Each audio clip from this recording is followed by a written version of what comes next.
Welcome to Inform TV. I'm Alan Repke, Alexandria, Minnesota. We're going to continue with our investigating series of looking at what your government is doing when nobody's looking. And unfortunately, with the people we have in DC today, we have a lot of people that either aren't looking or don't understand what to look for. And that's one of the examples we want to show you today, where our government, a major government agency, where a secretary sits at the table with the president when the major decisions are made on all issues, the USDA is running two sets of books when it comes to taking care of peanut subsidies. A crop that has been cherished by both the Republican and Democratic Party as a cash cow, and has been coddled for years and is still going on even as the rest of agriculture booms. And we're going to take a look at some of those numbers, how the USDA, our Secretary of Agriculture, and our ag committees are allowing two sets of books to be run, and seeing that one crop out of 22 from the 2010 production gets a counter-cyclical payment, in other words, additional subsidies, when the rest of the crops are booming.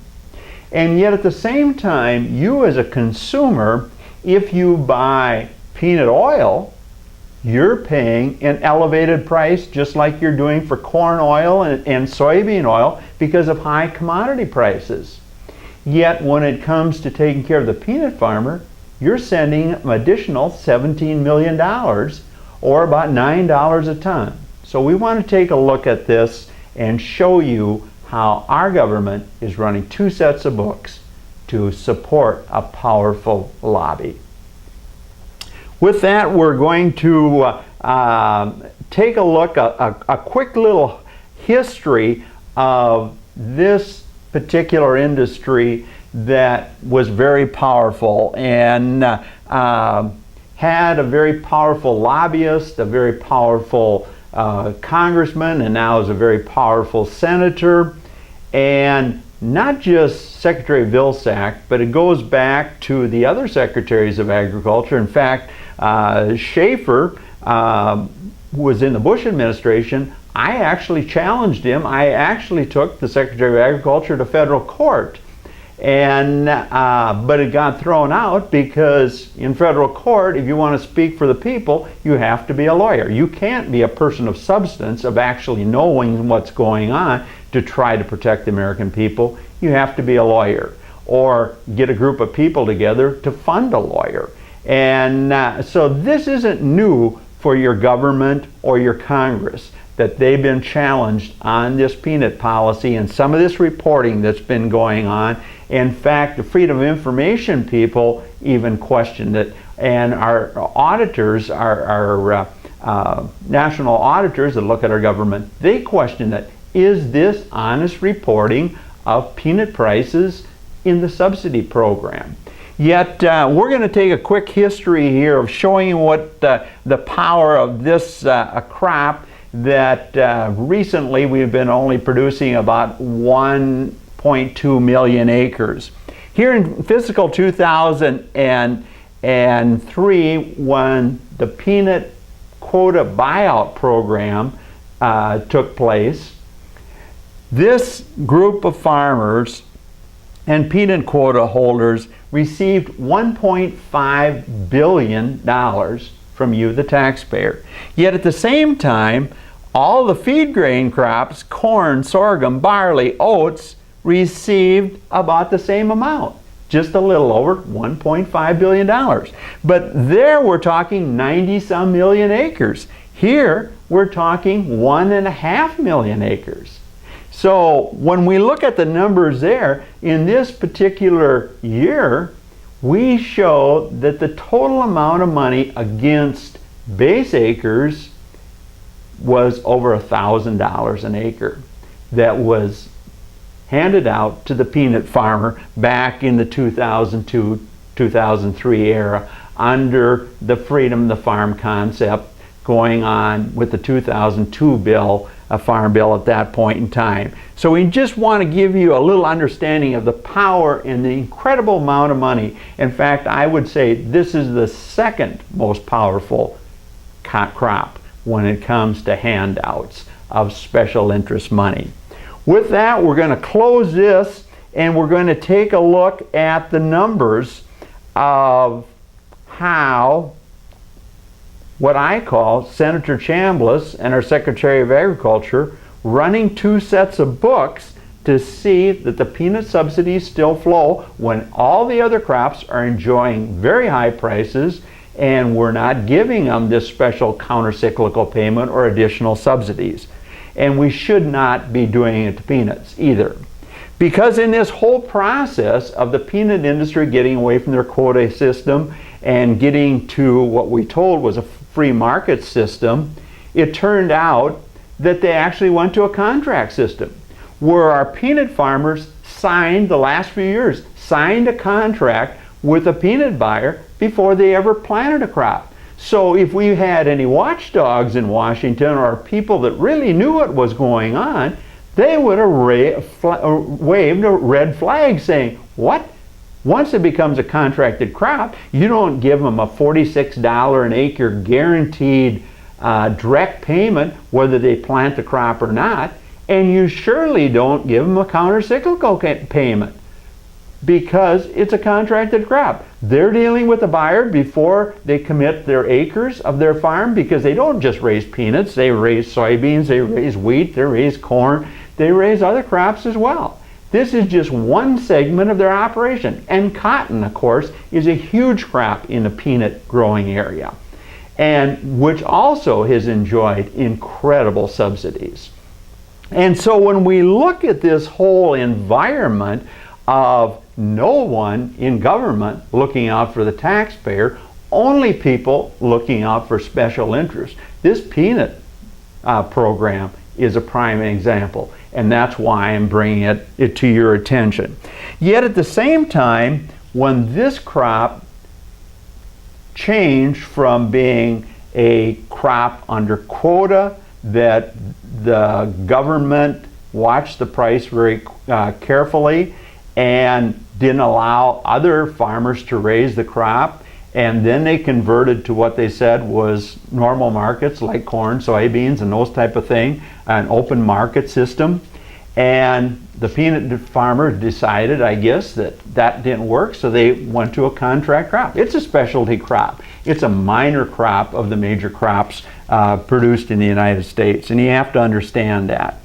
And why I'm bringing it to your attention today is the fact that the Secretary of Agriculture just announced that this past week that they're going to pay another $17.1 million to these peanut farmers, or $9 a ton, and which amounts to about just a little less than $12 an acre. But if you have 500 acres of peanuts, which many of these people do, that's a check for $5,800. Wouldn't you, as a consumer, like to have the government send you $5,800 just because you're a powerful lobby?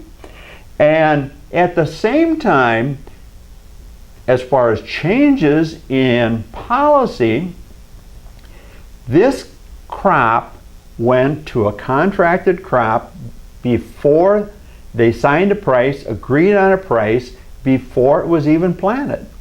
Yet, one of the old loan programs that allowed a farmer to finance his inventory until he picked a price that he thought was fair. They had a CCC program, which was a 9-month inventory after the crop was raised. The farmers always had an option, in fact still does on corn and soybeans, where he can take a low interest loan and use that as collateral to pay some of his bills and manage his inventory.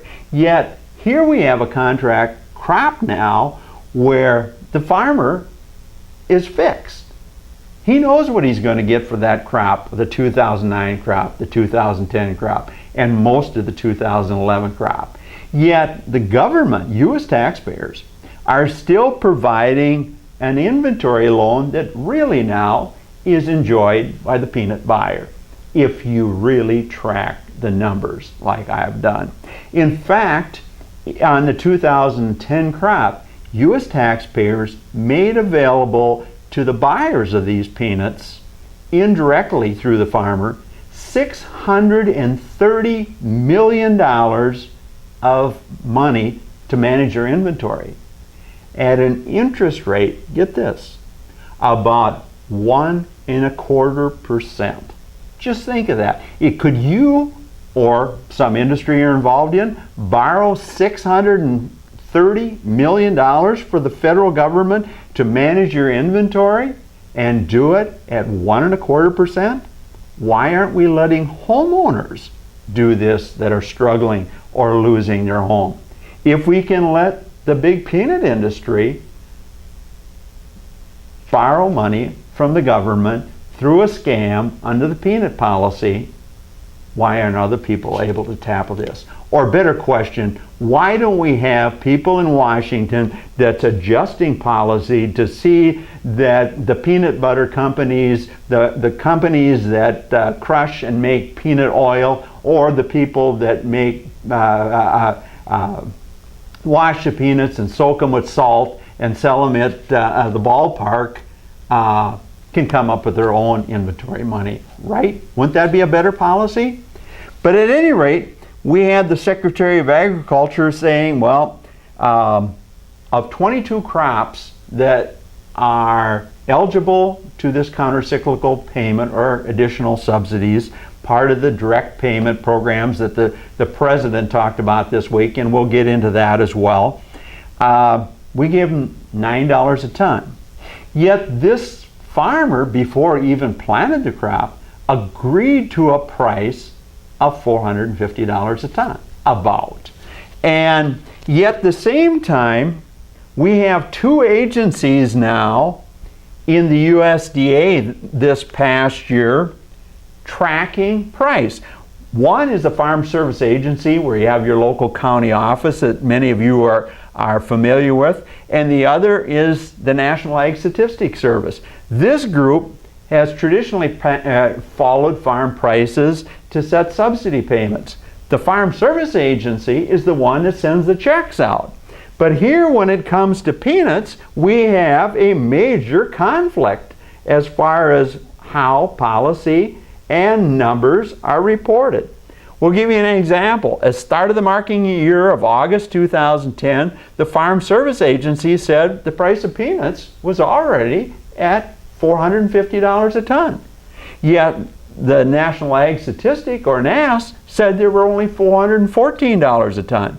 By October, they were starting to rise to $468, yet NASS said they're only $426. By the first of the year of 2011, the Farm Service Agency said peanuts on the open market, if a farmer had open market peanuts, they were worth $557 a ton.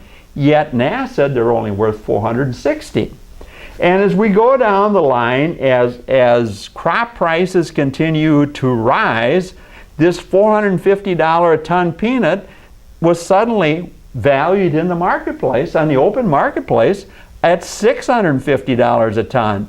Yet the tracking of the crop coming in was only $468. By April, the open market price was up to $525, then in May $850, and yet NASS said the farmer was only getting $456 a ton. Why? Because he had contracted at that low price before he even planted the crop. Yet by June, the price of peanuts was $910 a ton, more than double the price that the farmer was the peanut buyer was reporting to the government. So long story short, at the end of the marketing year, the last month to sell peanuts from the 2010 crop, the price from the Farm Service Agency, the open market price, they said it was worth $962 a ton. Yet good old NASS over here was saying they're only worth $478. And so the price that we paid subsidies on was based on $450 a ton. Yet, the average price of the open market, tracked by the Farm Service Agency, if they wouldn't have contracted their peanuts, was $642. Just think of that. It's almost $200, $190 a ton difference. Just an incredible amount of money. Yet, we have a government that says now, because this farmer contracted at a low price, we should give him additional subsidy. And what's also interesting in that, now remember the number. The Secretary just said this last week, they're going to send him $9 a ton under the formula of the 2008 Farm Bill, because the price, the contracted or average price reported by the buyers to the government was $9 a ton less than it should be. But when we look at publications and data from the peanut industry itself, they show additional money was agreed on before that crop was ever planted. Yet it wasn't reported to the government. And here's an interesting number. Now remember, Secretary Vilsack is going to send out, or maybe already has, sent out this $9 a ton. Yet, when you look at the peanut publication back in April of 2010, they stated this: producers were happy gathering a $450 a ton contract. And part of the reason they were happy, we were, as taxpayers, going to give them a fixed payment of $36 a ton. And a counter-cyclical payment they were figuring on of $9 a ton. In fact, when you use the 36 and then the 9, it comes up to about the value of this fixed payment. I was talking about at $45 an acre. But at the same time, they disclosed in here that there's also on top of that $450 a ton price here that the subsidy is based on, they were also getting $25 kickback per ton for seed allowance. And another $10 a ton kickback for hauling. And so when you add all the subsidies up, the trucking allowance, the seed allowance, the industry has said the farmer on the 2010 crop was happy because his total outcome per ton was $530 a ton. It wasn't what NASS is saying, that the farmer received $450. Just think of that. That's the kind of government we have managing our affairs. And I hope that you can be active in getting this out and we get some hearings on this and start addressing policy that has gone amok, that has not looking at what we need to do to see that we have a government that functions for the people, and yet at the same time seeing we have adequate product. If the farmer was happy signing a contract for $450 a ton, why would we give him additional subsidies? And why would he give him subsidies in the first place if he's looking back and forth with the buyer before he even allocates, say, 25% or 35% of his farm acreage to a crop? Shouldn't he negotiate a fair price to begin with and get these subsidies out of the way? Get these special loan programs now that have been pirated by the peanut buyer because they don't even have a free market anymore. It's a contracted market. And let them contract their product. Sounds good to me, but let's don't subsidize it. And yet at the same time, now we have, when we look at the 2011 crop, this peanut farmer, when you jump ahead a year, that the crop he's going to start harvesting right now, He signed a contract on a lot of it at $550 a ton. Yet, when we look at some of the numbers, we see this. That this farmer, this peanut farmer, who's been handled and coddled by government, suddenly signed a contract for $550 to maybe $650 a ton. Now the price, when he's bringing it to the buyer, is valued at $1,100 a ton. Aren't these strange economics? And doesn't it show that government has no business in putting subsidies out at a time when now even the peanut price is showing that it should have been much higher? Why are we feeling sorry for these peanut farmers? Why aren't we also going after our Secretary Vilsack? Why aren't we also going after Senator Chambliss for allowing this to go on? Why aren't we going after our ag committees to allow this to happen? And yet at the same time, you have to understand, this isn't new to them. In fact, I took the peanut industry to task in federal court. And I spent $300 I didn't have a few years ago and said, as some of the other government agencies, that this policy is corrupt and it should be ended. At the very least, there should be major hearings going on to see what's really been going on behind the scenes. But the federal court system said I couldn't speak, of course. And you had to hire the lawyer, and maybe I mentioned that before.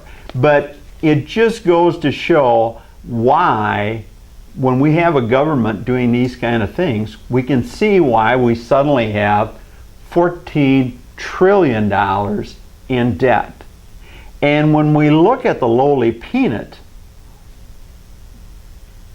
just think of that.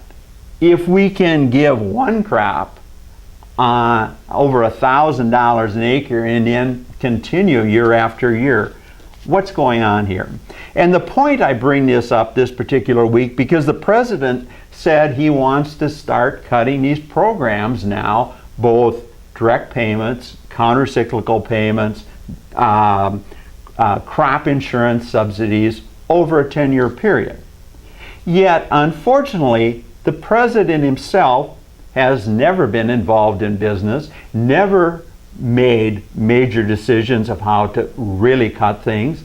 And like my presidential candidate, if I had my way, with Rex Tillerson, or somebody in the industry that could clearly see when it comes to farm policy, you don't dribble the cuts out over 10 years and try to make $30 billion in savings over 10 years.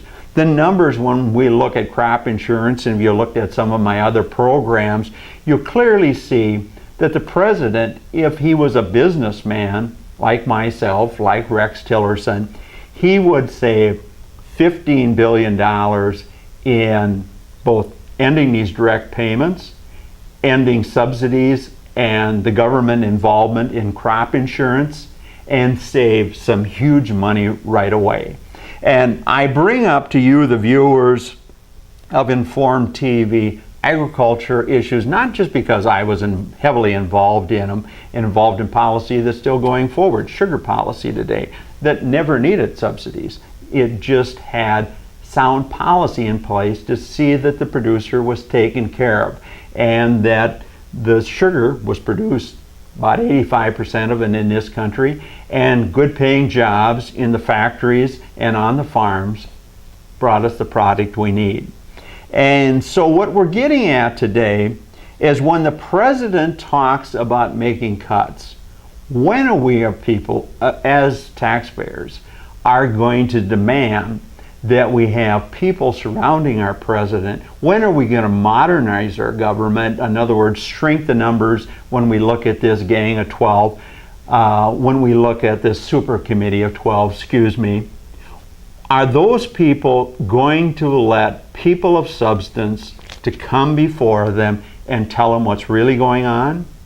Are we going to have people in the future, when the cabinet meets with the next president, whoever he or she may be, has people that are experienced in what really goes on, not just to make cuts, but to see that we have sound policy so we get the products we need at a reasonable price, and see that our economy is based on sound economics.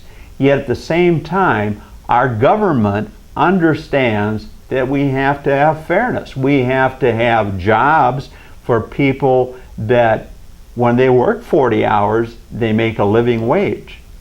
And if we have this kind of money to pump out to peanut farmers, we certainly have money to see that we have health care for average citizens, to see that their 40 hours gives them a roof over their head, good food, good transportation, and an opportunity for a bright future for both themselves and their family. Informed TV, that's what we're all about. And we intend to bring you, if we can somehow find some financial support, either through business or people that watch our program, we want to bring another area of extreme, outrageous subsidies that are going on right now that you as a taxpayer have the right to know, and to see how totally out of control our government has become in the last 2 to 3 decades.